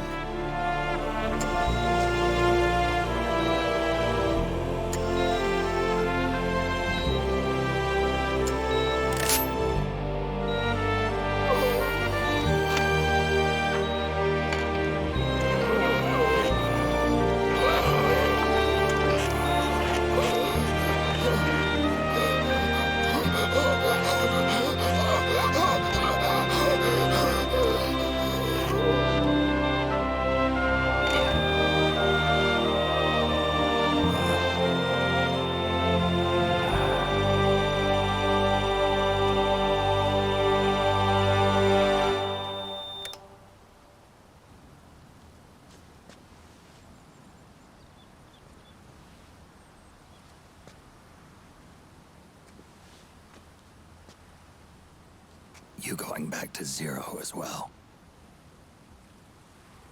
You erased me 2 times before. Today will mark the 3rd. The fox die 0 planted in you. It's already begun eating away at my body. Truth is, the fox die in you is what killed Eva and Ocelot. What are you talking about? Naomi.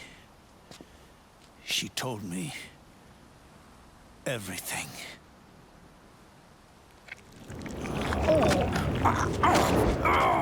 What's wrong? They did it again. They used you to kill me. The Patriots. No, they're proxies. In order to bury us. They did it again. In the end, they're no more than a program. All they can do is repeat the same pattern over and over again.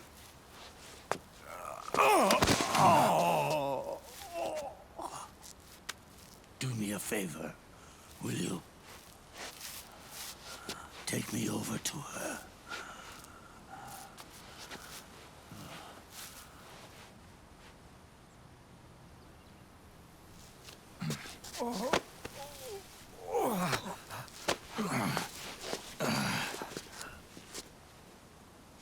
There's one more thing Naomi wanted me to tell you. About the old fox die in your body. The one that mutated. The new fox die inside you continues to multiply.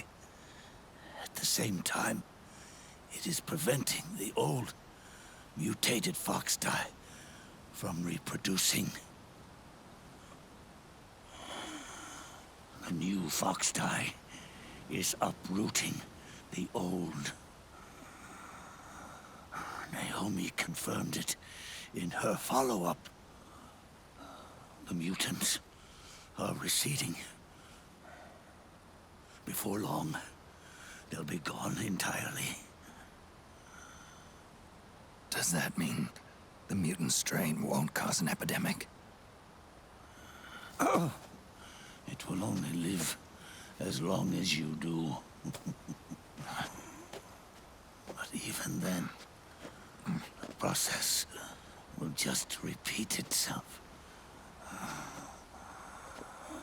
One day, the new fox-die too will start to mutate and become a new threat.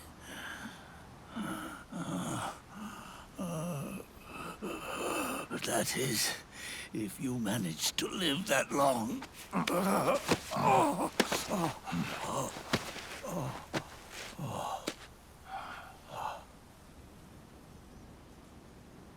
Am I going to die? Everyone dies. You can't stop it. You can't run away from it. Let me tell you something.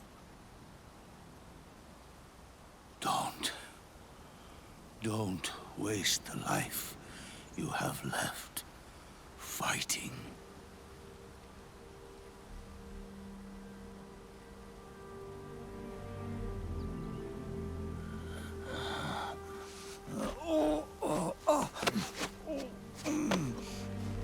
I never thought of you as a son. But I've always respected you as a soldier and as a man.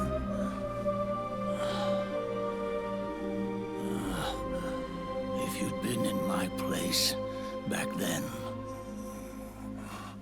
maybe you wouldn't have made the same mistakes that I did. Ever since the day I killed the boss with my own hands, I was already dead.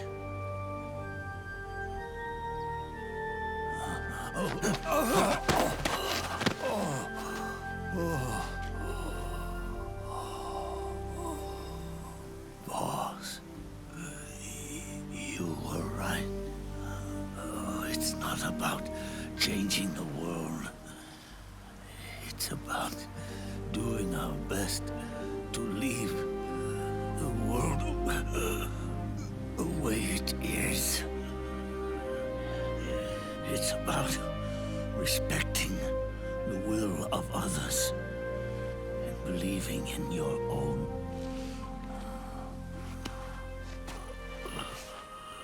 Isn't that what you fought for?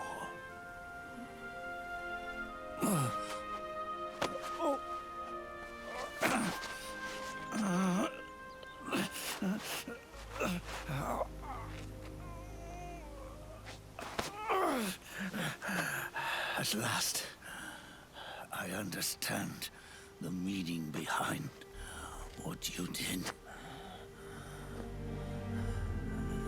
At last, I understand the truth behind your courage.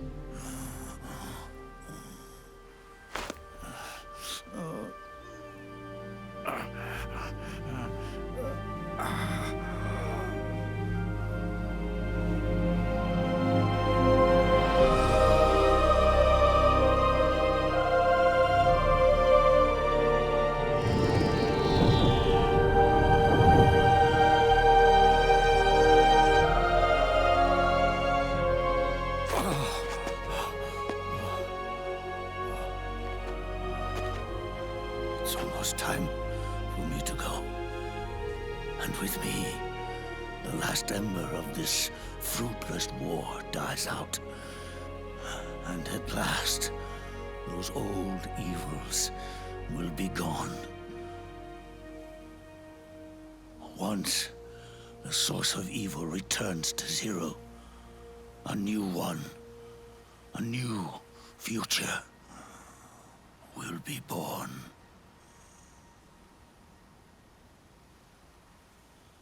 That new world is yours to live in, not as a snake, but as a man.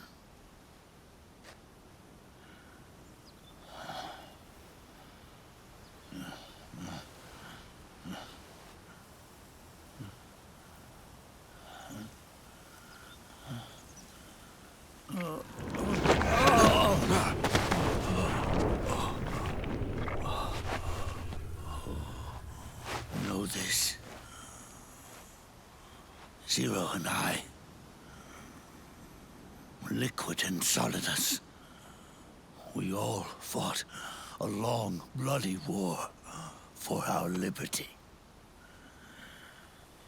We fought to free ourselves from nations and systems and norms and ages. But no matter how hard we tried, the only liberty we found was on the inside, trapped within those limits.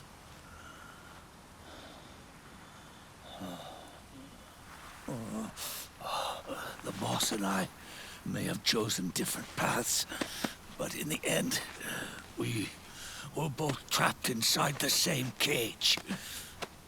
Liberty.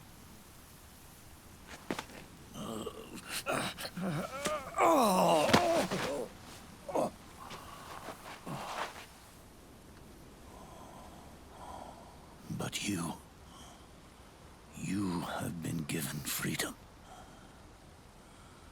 Freedom to be outside.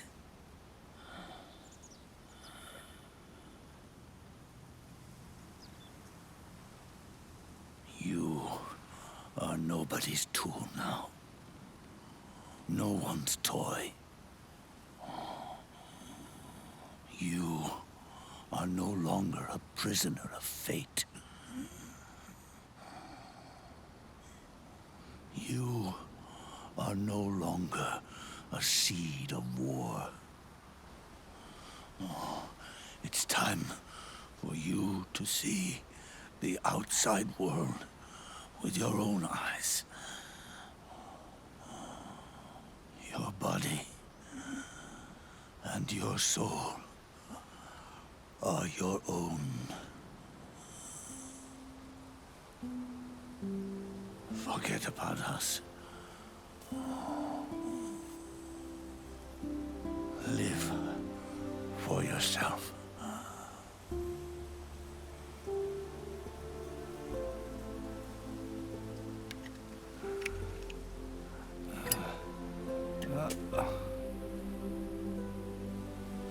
And find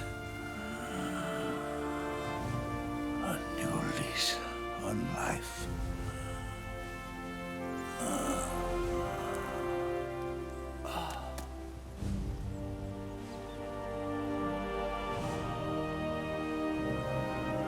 Boss, you only need one snake. No. The world would be better off without snakes.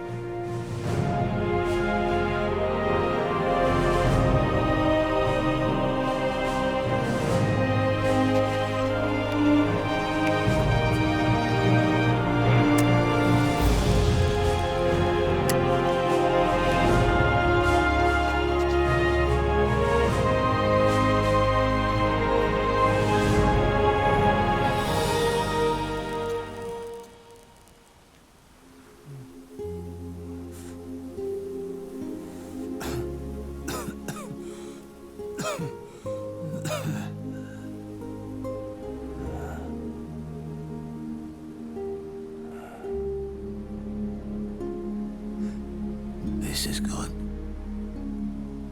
Isn't it?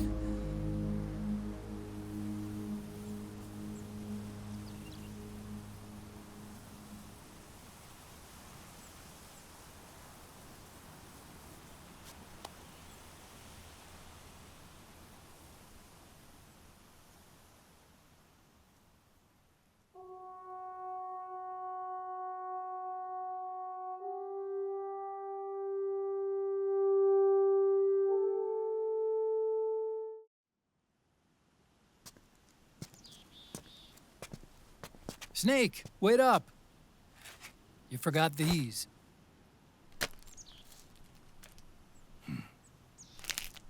No thanks. I'm quitting. Snake! These things will kill you. Where will you go? Our fight is finished. There's nothing left for us to do. No. There's one thing I still have to do. I have to see this age off. See what the future brings. Sounds good to me. I'll go with you. Otacon, I'm gonna be dead soon. You don't have to come. You said it yourself, Snake.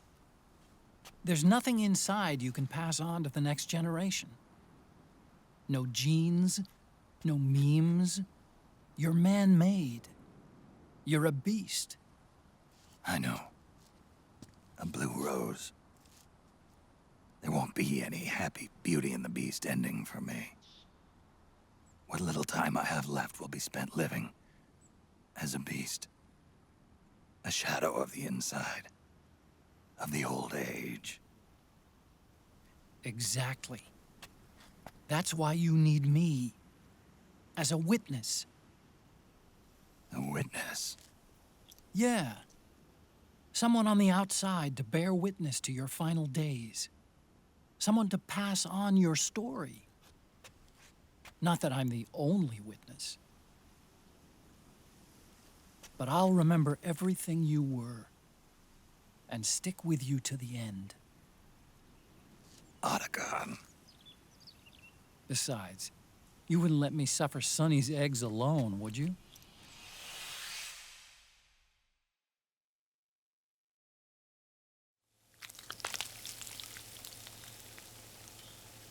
Come quick! They're ready! They look yummy! Sort of like the sun. It's rising again.